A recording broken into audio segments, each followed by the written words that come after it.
എന്തുവാടി അവളെ വളച്ചും കുളിച്ചും വലിച്ചേറ്റി ഛർദിക്കും അവിടെ വന്നിട്ട്. ഇത് വളച്ചും മുളിച്ചും ഒന്നും കഴിച്ചിട്ടല്ല, പിന്നെ ഇത് മറ്റേതാ. മറ്റേതോ? എന്ത് ഗർഭം? ഗർഭോ? എങ്ങനെ? ഞാൻ അറിയാണ്ടോ?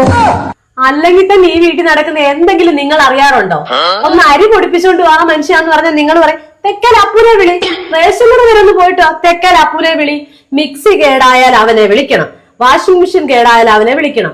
വീടിന്റെ മണ്ടയ്ക്കും ആ കരിയിലെല്ലാം വീണ് ഓവെല്ലാം നിറഞ്ഞു, അത് കുത്തിവിട്, അപ്പൂനെ വിളി. എന്ത് പറഞ്ഞാലും പറയാം അപ്പൂനെ വിളി, അപ്പൂനെ വിളിയെന്ന്. അപ്പൊ പിന്നെ ഇതിന് മാത്രമായിട്ട് ഞാൻ എന്തിനാ ചേട്ടനെ ബുദ്ധിമുട്ടിക്കുന്നേ? ഇതിന് ഞാനങ്ങ് അപ്പൂനെ വിളിച്ചു. ചേട്ടന് സന്തോഷമായില്ലേ?